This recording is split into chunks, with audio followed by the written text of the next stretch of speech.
look, the theatrical experience drives streaming too. We went traditionally theatrical at the time with films like Manchester by the Sea and The Big Sick, and we're able to take the power of the marketing of Amazon and data to drive those films to really record heights.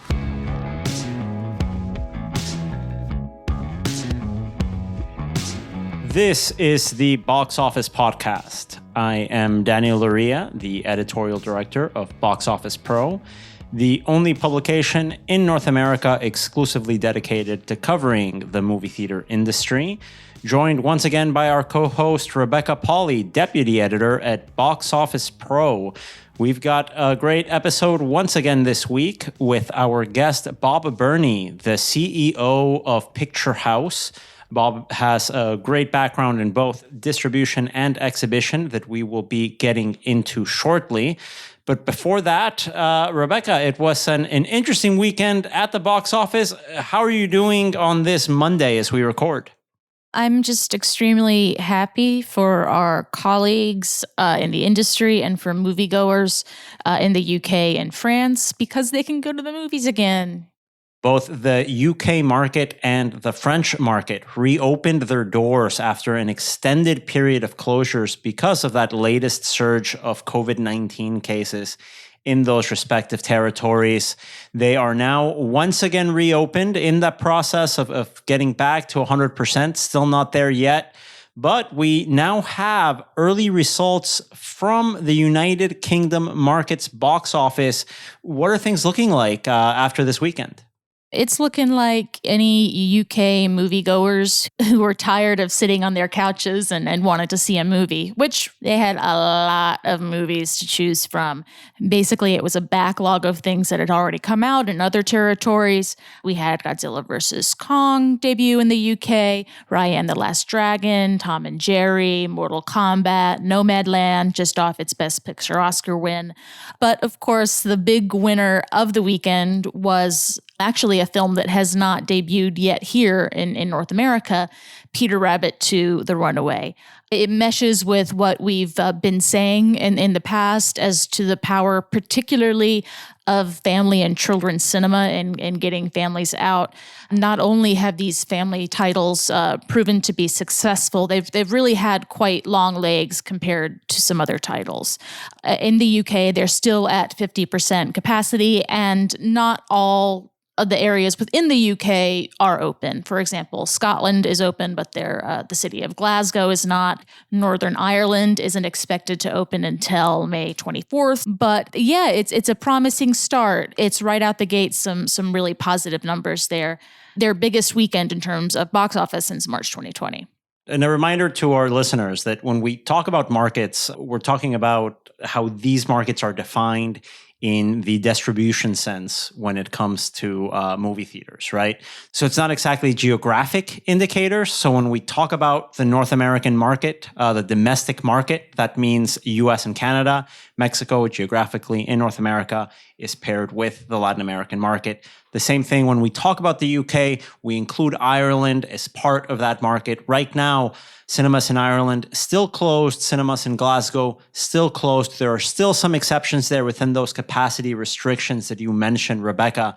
But definitely great news. Peter Rabbit 2, 6.4 million out of the gate, really leading the UK market. It's just under Tenet's $7.1 million debut back in August. So very, very positive signs from our colleagues in the UK. Of course, we've been used to hearing positive signs from China, which is a market that is much further along in its recovery process than many areas in Europe and indeed in North America as well. But Daniel, we had some really, really positive news out of China over this past weekend with the release of F9 early in that and several other markets. Absolutely. And I think it's interesting because the conversation about cinema recovery, I think, takes special importance in what happened last weekend overseas and what's about to happen this weekend in North America. And we'll talk about that in a bit. Let's start with the overseas part of the conversation. With F9, by far the highest profile title to open exclusively at cinemas overseas, coming out and being released in its first 8 markets. Universal looked at the data they had over the past year handling the pandemic and basically cherry-picked the 8 markets they thought could benefit the most with the film coming out just now, right? So let's start with China, where F9 made $136 million. That's nearly twice as much as Godzilla vs. Kong's opening weekend. And that's a 3-day gross, Rebecca. That means from May 21st to May 23rd, it brought in a massive amount, really just the lion's share of what ended up being $163 million recouped from only 8 markets. This is a new box office benchmark for the pandemic. Great news for a title like this one. As you know, these Fast and Furious movies, they're very, very popular in China. This is actually the first Hollywood import that has crested that 100 million debut since Avengers Endgame all the way back in 2019, which feels like 20 years ago at this point. But I mean, they've had their own local films, as we've talked about here, that have been amazingly successful. But in terms of Hollywood imports, this is the first one to break that 100 million opening weekend mark in a while. And it's good to see those numbers. And it's going to be a game of catch-up for the rest of the world to where China is right now. And we've been talking about it for a number of years leading into 2020, that the Chinese market was on pace to overtake the North America/domestic market as the top box office power in the world. With the pandemic that occurred, and I think in this recovery year, we'll likely see that happen again. The big question mark is what's going to be the long-term impact of the shorter theatrical exclusivity window. One of the things I want to bring up when we talk about the growth of the Chinese market and their position in the industry today is to really step back and try to look beyond the alarmism that exists in some corners of coverage when it comes to talking about China's role in the industry right now. This assumption of like, oh, well, Hollywood studios are making less movies overall, and they're making these big blockbusters to appeal to international audiences. I don't see the problem with that. Yeah, no, not really. Growing up as a member of an international audience, having movies that are available worldwide that can work for different cultures, that's good. That's great. Now, the big question mark, of course, is how do you balance that with a national cinema in the United States? I think that's a United States conversation. And I don't think we're going to have a problem with that. I think we have enough of a thriving independent scene. Now, for the question and the concern for me is where that kind of mid-range independent national cinema, where the role is going to be for that on the big screen. But I mean, I don't think China's making those decisions for us. That's a decision that the industry over here is going to have to come to terms with as to the balance of the gigantic $200 million blockbusters versus maybe those mid-range things that would work, quote unquote, better in streaming, even if I'd rather see it on the big screen anyway. And you're absolutely right about that. If you want to see more movies like Judas and the Black Messiah and Nomadland and Minari, China's not the market making the decisions of how and when they're available in the United States. The respective distribution companies and production companies involved in those productions are. So I think it's a misguided conversation sometimes when we talk about the rise of the Chinese market and really the international markets, because the Fast and Furious movies are billion-dollar plus just money makers. They're extremely popular in Latin America, very popular in the Middle East, very popular in Europe.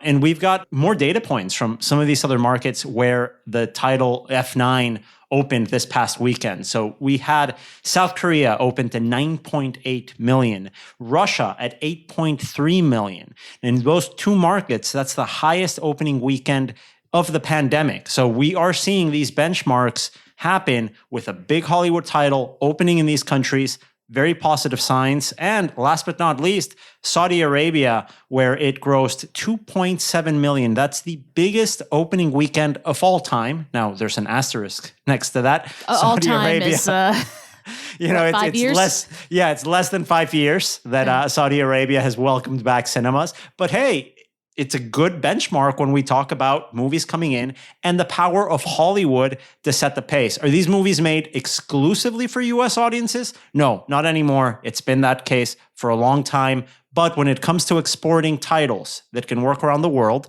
Hollywood still has that position. You mentioned, of course, that Fast and Furious is a billion-dollar franchise. Actually, many times over, 2 of those films have passed the billion-dollar mark globally, just individually with those films. But after last weekend at the box office in North America, it was a pretty slow weekend. But we have another franchise that has passed the billion-dollar mark worldwide. At long last, the Saw franchise got there. It took them 9 movies. They have not made as much as Fast and Furious, but God bless that scrappy little horror franchise. They crossed the billion-dollar mark. Of course, the film that got it across that line is Spiral, the Book of Saw, which is coming out of its second weekend. Daniel, it had a pretty moderate drop, right? I mean, it wasn't anything too terrible. In the 40s, right? Yeah, I think it was 48% from its opening weekend. That's a $4.5 million take to lead the market here in North America.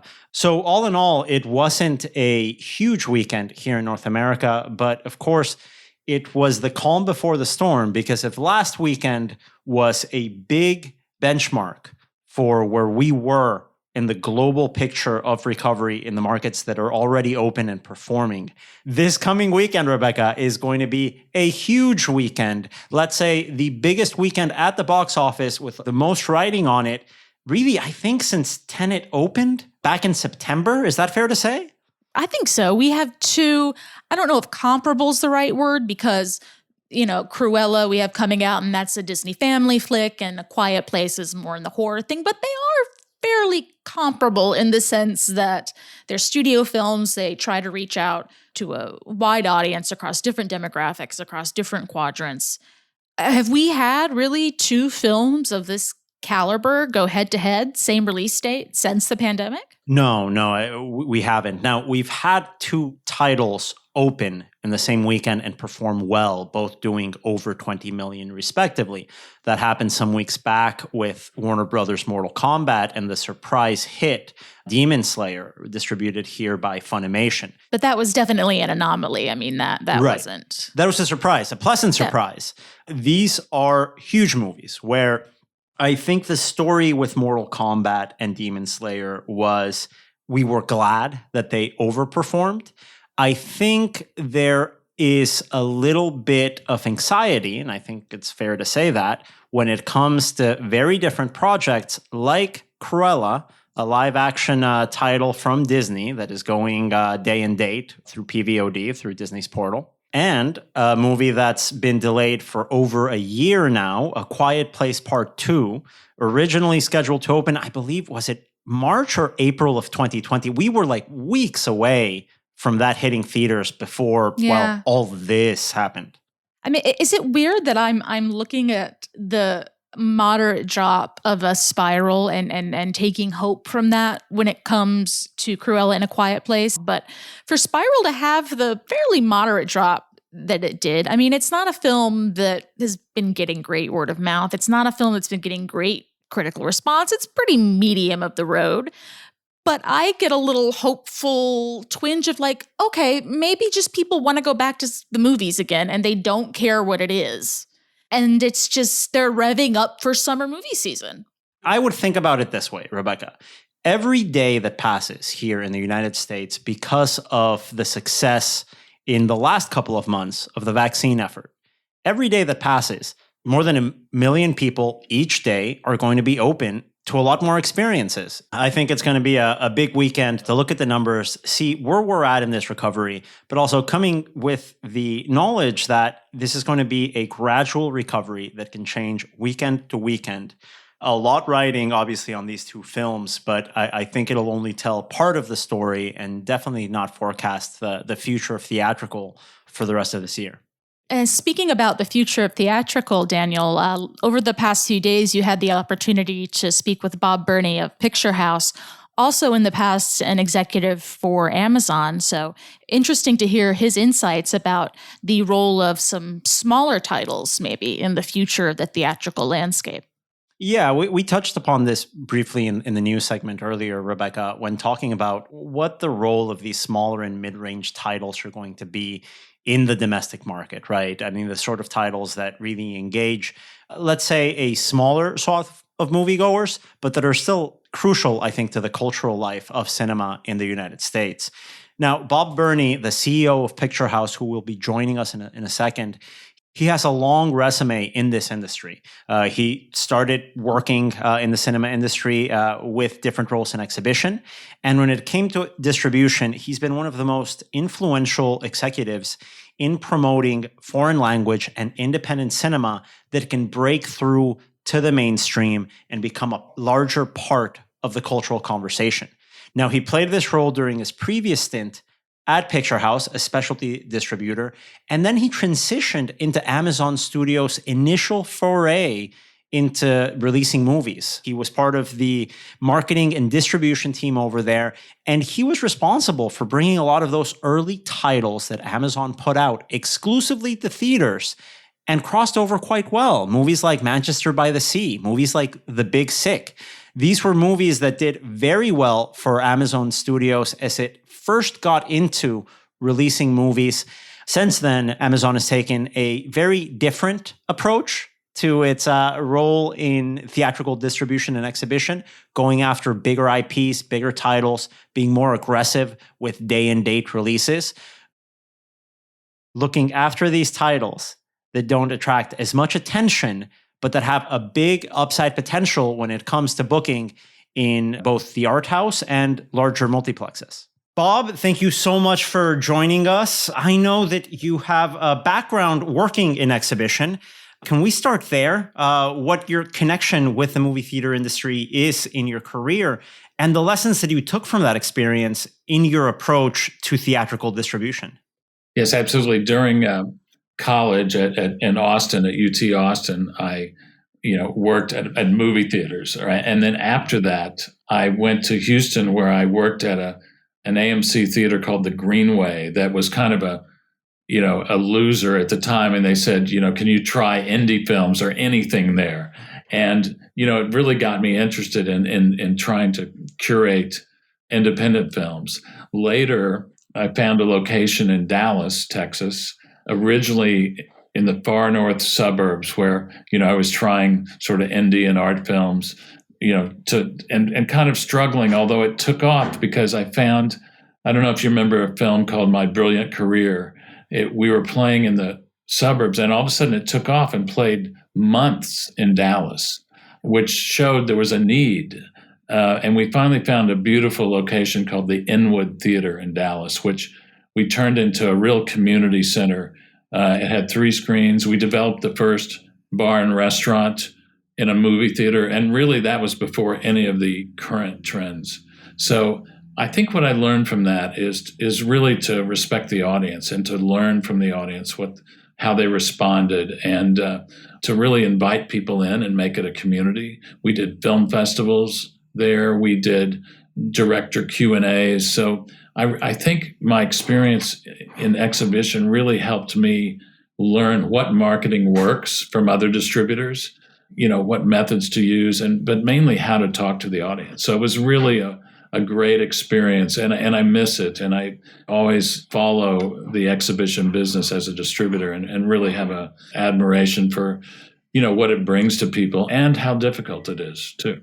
And those are interesting points that you bring up in working with these independent cinemas, that you're really working with, in many cases, what the major studios are giving you in terms of marketing assets, right? And the challenge of marketing, say, a big tentpole is very different than when you're trying to build an audience for the independent and foreign language films that you as a distributor have established yourself and a number of companies through. And now I understand this is your second stint at Picturehouse. So I wanted to go back and go to the first stage of your time there. How did you first come to be involved with that company, and what was its ethos coming into the distribution landscape at the time? At the time, Picturehouse evolved from a company I owned with some partners called New Market Films. And we had distributed, some big films, including The Passion of the Christ and Whale Rider And we sold Newmarket, the distribution assets, to a combination of HBO Films and New Line Cinema, and renamed it Picturehouse. So it was really me and the same team under new corporate ownership, in which at the time HBO Films wanted to start making theatrical films, and New Line Cinema had recently kind of shut down Fine Line, which was their indie version, and wanted to have a new version. So since both of those companies were owned by Time Warner, they decided to split it and both invest and buy out Newmarket Films. So that's how it started, and was really to do independent films, but also to be, financially responsible and try to make award-winning films that also were successful. That was the goal. And now that you're back with Picturehouse, it's obviously a very different landscape. You mentioned that at the time, HBO was trying to get into movie theaters. Right now, we're in a reality where movie theaters are trying to make sure it's their product doesn't go to HBO at the same time. Where does this part of the industry stand today as the entire world and the entire cinema sector is emerging from a pandemic, and we're looking right now at either programming opportunities or maybe even in some markets, some risk with where you date films? What's your take right now on where these sort of films can play and what their role can be for the cinema recovery? Well, it's interesting because not only recovering from the pandemic, but as of this week, we've gone into two huge kind of sea-changing events with the changes at Warner Media and AT&T, the rumors of Amazon buying MGM. So we're in a really volatile situation in which I think that, especially with the past year when, all of a sudden Warner's was, day and date with HBO Max. But my feeling is that there'll definitely be a good recovery. I think we've seen it already, the signs of, first of all, people wanting to come back and experiencing movie theaters. And, I understand it will take some time. But it's also, you can tell when you go back and see people's reaction that they've missed it and they really want to experience it. That now there has to be movies in the theaters for them to go to. And I think we're in this period of the films are starting to come back, but they haven't really fully generated, the type of consistent releases. That said, I think for the indie films, there's a question. I mean, it's going to be harder in a way. An older audience, traditionally, it might be slower to come back, although you could argue that they were the first vaccinated, maybe they will. But I do think that the experience will return. And it's going to be a slog, though, I think, through the summer and maybe until the fall, when some of the bigger films in the indie world, get back to the festivals and get back to, the publicity. I think one thing that's the pandemic showed us is the sort of virtual festivals, while admirable, don't have the same impact as an in-person event. And I do think that, I know that Telluride is going to happen this year. Cannes has said they were going to, and it looks like it will. So I think it's going to take not only the distributors, but these festivals to start generating the publicity and the awareness and the excitement that make people want to go back to the movies. Yeah, that's interesting you say, because I think in my position tracking the industry, it's felt a little bit like sports being played at empty stadiums right now with the virtual festival season, right? Where the events are out there, the content is there, but it doesn't seem like an occasion. And the cultural impact of the film festival cycle that, as you know, has such relevance for award seasons, for acquisitions, for the independent and foreign film community, it just feels like we really need to have these events back for them to hit that full potential, to hit that full impact. I agree. And I think you're going to find a lot of the distributors are going to wait and see if these festivals are really back or if they're hybrid, kind of part virtual, part in person. And that'll weigh into their decisions about giving, their biggest films to the festivals.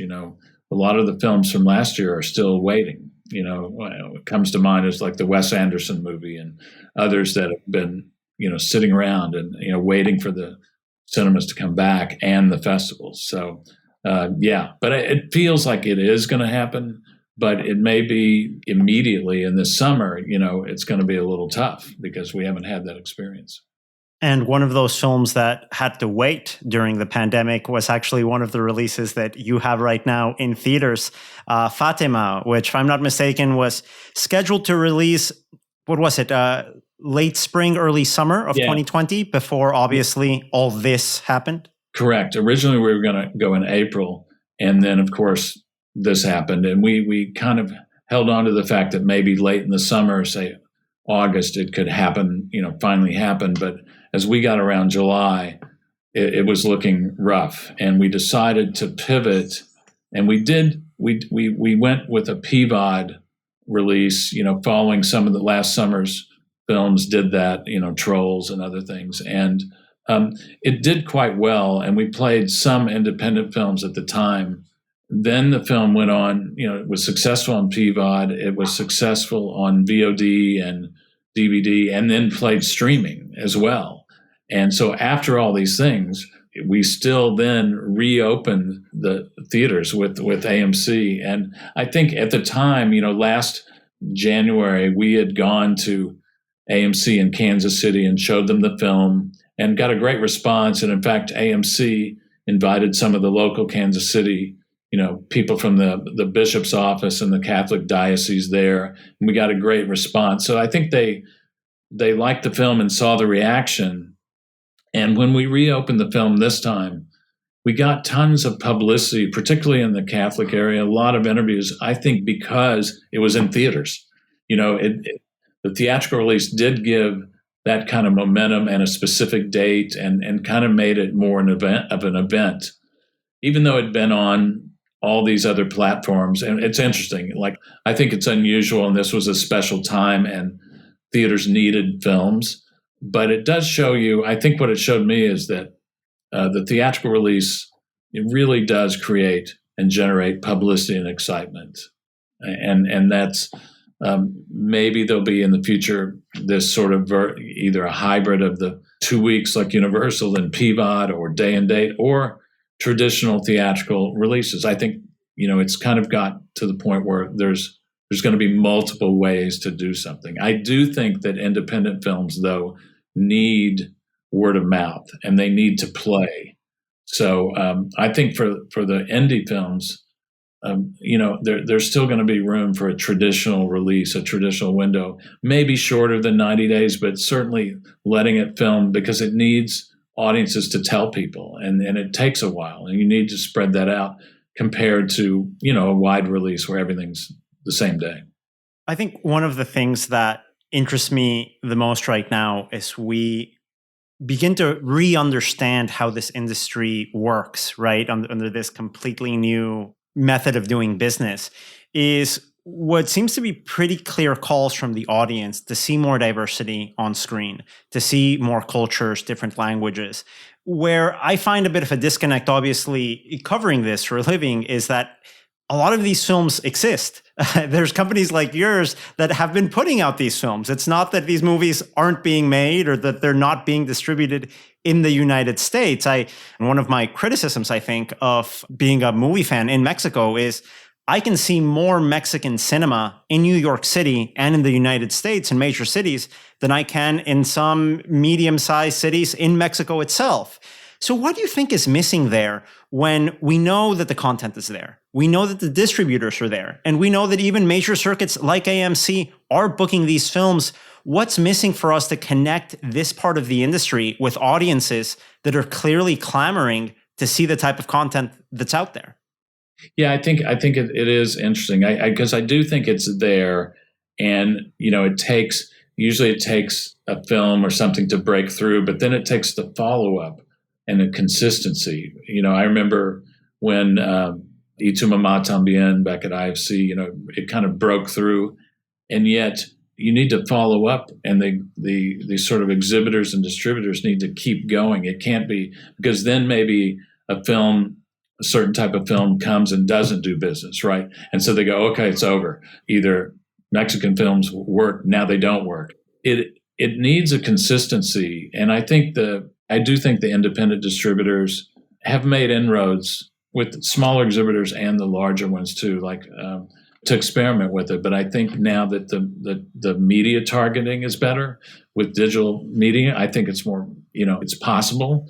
And I think we will see more of it. And we need some successes, and we need some of the exhibitors to keep trying to play, not just rely on one film, whether it works or not, but continue. And I do think, for example, last year with Parasite doing so much business, it definitely woke up the whole business to like, wait a minute, you've kind of ghettoized some of these films because they're in another language. And yet the emotion and the power of the cinema breaks through that. And if you can do that with the right storytelling, it's a big movie. I think it's possible, and I think the past couple of years have shown that. So it is tough with all the competition and all the streaming and everything else. There's more ways for content to reach customers, but I do think it will improve. I think there's a better shot, but I think it's a good example that you said, like in Mexico, same thing. There needs to be, hopefully some more independent cinemas there, that can play these things, because it is shocking when you find out like there's more in New York, as you said. It's a weird sort of thing. And I think that the festival scene also works as a sort of, let's say, cultural seal of approval, right? Where these films from a local market get, the stamp seal of approval of international prestige and go back. So that point you were saying earlier of the film festival's role in the recovery effort for independent and foreign cinema in the US is really going to be crucial, really, even when we look at it outside of the US. Yeah. And I hope that as recovery comes, that enough both independent exhibitors hang in there and reopen, and that the bigger chains give a shot to these films as well. And it's going to take effort on both the distribution and exhibition communities to really work together to combine their data of audiences and share with each other. I think that's the thing. There has to be a sharing of data overall to reach the audience. How can we work together? And I think that's happening. You see that with a lot of the circuits that are realizing that, let's get together, and even competing exhibitors need to try and share some audience data. Well, talking about data and new platforms, obviously in your career, you also had a period working at Amazon, helping them get off the ground. And it wasn't through big tentpoles. You came in there with a very interesting strategy of hitting the sort of independent and foreign cinema that could break through domestically. And during your stint there, it very much did. Could you tell us a little bit about your experience there, what you learned from that experience, and how you've applied those lessons to Picturehouse today? Yeah, at Amazon, obviously the focus is on data, but also it's how you can present the films and market them. So I was able to, really learn a lot of their systems there to reach audiences. But at the same time, it was trying to say, look, the theatrical experience movies can drive streaming too. And there we went traditionally theatrical at the time with films like Manchester by the Sea and The Big Sick. And we're able to take the power of the marketing of Amazon and data to drive those films to really record heights. For a film like Manchester by the Sea, that I think a lot of people thought, wow, this is a tough one. But it really worked. And then the streaming was successful after that. I think movies particularly, can drive subscribers to streamers. And I think there's always this tension between, okay, is it exclusively theatrical for a while? Is it day and date? And definitely after some time at Amazon, there was a lot of push internally to go straight to streaming or day and date, and there's always factions within these companies. But then if you look now, what's happened to Amazon is that films like Coming to America and Borat, that are big movies, I think they've also realized that big movies are what matters to them. So it'll be interesting to see how that plays out. But I do think it shows that customers want big movies. And, I hope in the future there's a balance there between theatrical and streaming. And I think actually there will be. I think there'll be more theatrical from these streamers, at least as promotional vehicles. So I hope that can work with exhibition in some way. I think one of the things we also have to start getting used to as we re-understand this industry is that the metrics of success are different from a established legacy studio to a independent distributor like Picturehouse and company that's in between, say like an Amazon or a Netflix. Could you share what those metrics of success are between, say, your experience at Amazon, where you had obviously different benchmarks to consider, than they are right now at Picturehouse? Because looking at box office numbers alone, at just dollar gross, that doesn't even begin to tell the story of what these two different models value. Well, it's true. I think it's the changes between the old Hollywood style of a one picture success or failure can literally sink a company, where the streamers are looking at multiple films, and they're looking at increasing the number of subscribers and delivering, one or two films that don't work absolutely make, no difference in a way for Netflix or Amazon, and they can take much bigger bets. It's a different world where they look at the much more broader, bigger picture than the old, like live and die by the Friday night or the weekend of a studio. And now the tough question that I have to ask you, as someone that looks at box office numbers and is trying to understand what the role of streaming is right now, with your experience working in both traditional theatrical model and a model where streaming is a core part of its identity, what's it going to take to get more viewership data from the streaming companies? Now, I know during your tenure, we did get box office from films like Manchester by the Sea, like The Big Sick. You partnered with different other distributors that provided us those numbers. Now, I'm not sure where the priorities lie, where sometimes that data is harder to come by theatrically. And of course, the big mystery box of how can we begin to understand electronic streaming data, or is that even relevant for us to start asking for? I think it is. I think you're going to see a slow trend to reveal information, because as the streaming services get competitive, I think they're going to want to tout their successes, and also to get filmmakers to go there. They're going to start revealing some information. Obviously, that's always been private, but at the same time, what you're seeing is the studios starting to withhold information, right? So you see the studios now start saying, well, wait a minute, maybe we don't need to report the grosses. So I think we're going to see this back and forth, and a lot of selective report, like, yes, if this one was great, we're not going to hear about the ones that aren't so good. So, but I think in the long run, we will start to see more reporting.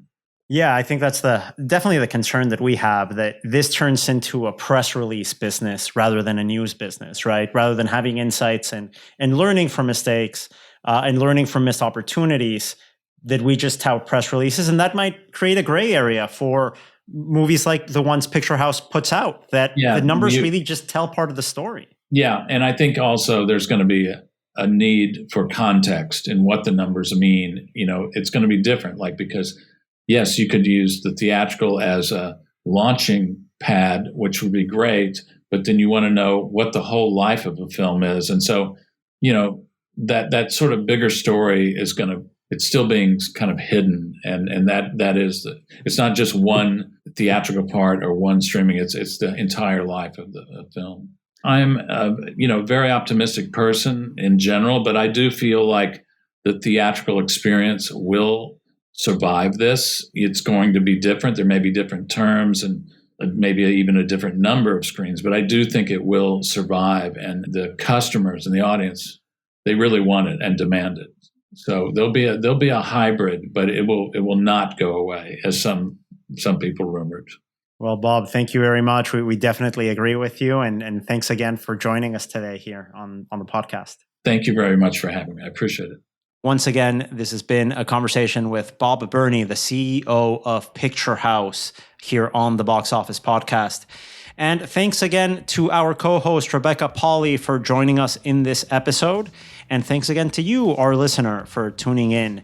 If you like what we're doing, please don't forget to subscribe both on Apple Podcasts, Spotify, anywhere you're listening to us. It really helps us continue doing what we do. If you really especially like us, don't forget to leave a review. That also helps. The Box Office Podcast is produced by Box Office Pro in collaboration with the Box Office Company and Record Edit Podcast.